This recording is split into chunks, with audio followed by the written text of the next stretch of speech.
What's up, guys? Jason, Phoenix Speed Industries, coming back at you with another race recap. We just spent the weekend out in Sonoma, San Francisco, California, for RaceWorz.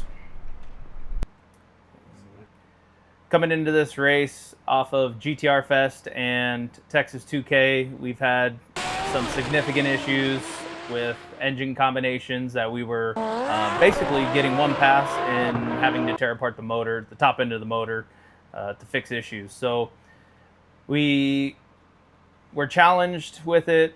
We developed a couple new strategies, some new parts, spent the better case of the last 3 months trying to get this car right. Got it back together a couple weeks ago, did some testing down at Firebird. Firebird's not known for having a great track prep, so didn't really get to lean on the car hard, but it did hold together, so we were pretty ecstatic about that progress. Found out about RaceWorz in California, jumped right in and signed up for the DCT class. So RaceWorz, we were using that race for some testing, but also if we go to a race, we're there to try to win. So we had no real expectations, seeing that I believe this is the second race that RaceWorz has put on. DCT class was new to the race this year, so we weren't sure what the turnout might be, may or may not be. But when we got to the track, we didn't really get the full picture of kind of the facility of Sonoma and all of its glory. If any of you guys do some road racing stuff, you know what that track's about and what it stands for, the history, the people that have raced there before. If you take a look at the map, the drag strip literally is placed right in the center of the straightaway, basically right alongside pit road. So for where NASCAR, Indy, I think all road race cars have put on major events there, for us to be drag racing right down the center of it was pretty good. So Saturday was estimated 3 rounds of qualifying. We ended up getting 2.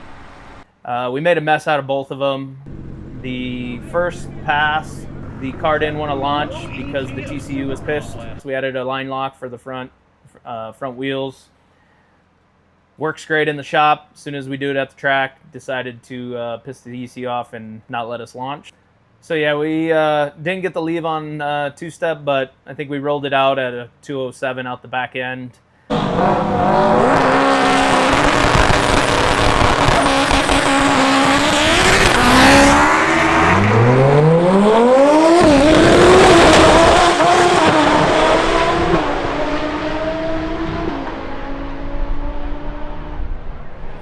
The track was... We knew it was going to be a slick prep track, and we do not have a ton of experience on slicks with this car. And honestly, I don't know if this car will ever like slicks, but it was skating everywhere. Fast forward to the second round of qualifying.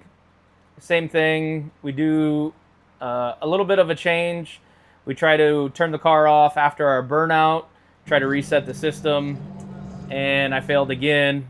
Did it too quickly, rolled into the lights and launched before sensors had even recalibrated. So again, the TCU was pissed and didn't let us launch for the second time, which basically wasted our second round of qualifying, and that ended up being our last chance at trying to get the car down the track and make some progress.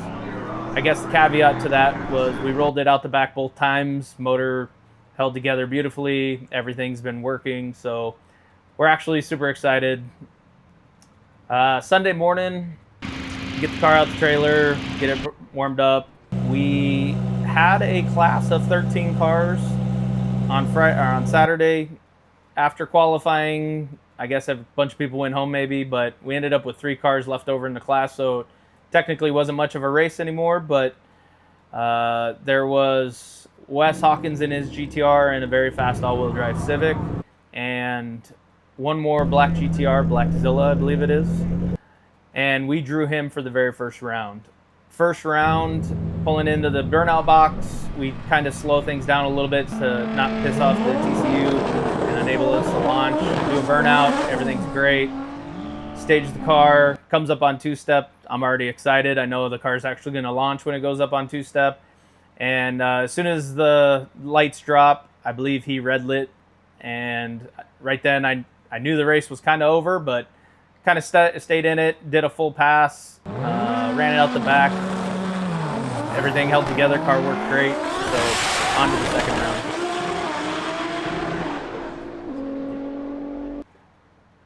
So with only 3 cars in the class, technically everybody got a bye. So the second round, we drew our bye. We used that as a make some changes. Let's make some drastic changes to try to get the car to go down the track fast and not skate all over the place. Played with air pressures. Moses on the keys was playing with the traction control. So on that second pass, we do a burnout. Everything works great. Pull up into the bulbs. No pressure there. Car comes up on two-step and actually launches pretty hard. And once again, that car skating from the middle of the track to the wall, back to the middle. I end up lifting somewhere after the 1,000-foot mark towards the end.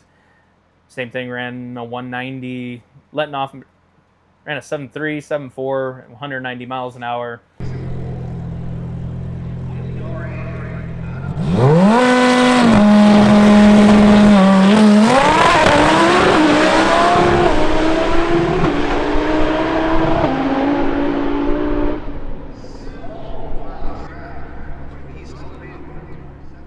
Third race, we end up having to race Wes in his fast GTR. We know we have our work cut out for us with where we're at on the car and not being able to get it down the track with good data.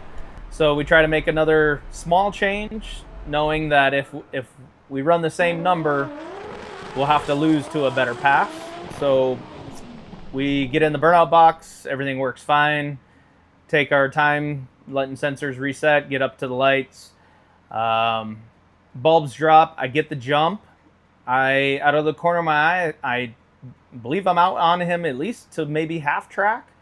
It was at that point I'm skating from one wall to the middle and back again. Get up to about that 1,000-foot mark and I'm heading straight towards all the center cones. And I can't correct it enough, so I lift and at that point he blasts by me at 210, I think that car ran.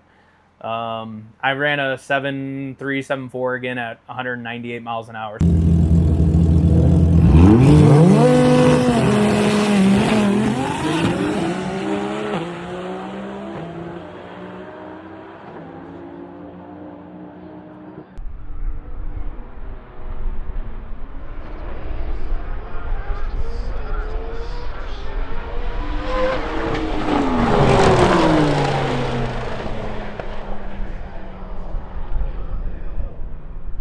Like I said, in the end, we did lose the race. We didn't win. We made a ton of progress on the issues we were having since Texas 2K and GTR Fest. So nothing but positives. Racing out at RaceWorz was absolutely epic. The weather was great. The track was there for the slick prep guys.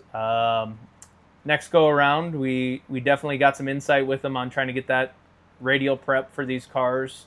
Let's try to start putting up some numbers. I think that track definitely has numbers in it. So looking forward to next year for sure. Things that keep Moses and I pushing is obviously to be the best in the world, the fastest. Whenever we kind of put our mind to something, we see that through to the end. There's still a ton of room in this V10 platform, and especially this car. We just need to find the kind of all the stars lining up. The track prep's got to be there. The weather's got to be great. Our setup's got to be spot on. And this car will go fast. But yeah, we don't leave that race at all other than 100% satisfied that the main reason for heading that race was to make sure that motor would hold together after the abuse, and it's worked perfectly. Drove it right back on the trailer, so that's a win in our book. So yeah, like after every race, I think this list keeps getting a little bigger on the thanks. The team, first of all, this car goes nowhere without them, obviously. It takes more than just Moses and I to make this car go down the track. So appreciate the team, appreciate everybody putting in the work to get a car to the track. Transportation, you know who you are. We're going to start throwing some shout outs to sponsors and maybe even looking for some new sponsors to jump on board. So we'll throw that out there as well. Maurice and RaceWorz. I mean, you probably threw on the most productive, most to schedule race that we've ever been to. I don't think we've ever seen a race that says we're going to start at this time and end at this time, and it started at that time and ended on the nose. So shout out to RaceWorz for putting on a show that frankly was spot on. Yeah, so with the RaceWorz team, we have jumped in to sponsor the DCT class next year to try to help grow that class, that field. We're shooting for 16 cars. We'll break that down on how many show up.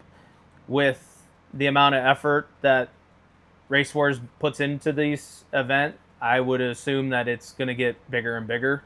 And it's awesome to have a West Coast race. So let's figure that one out.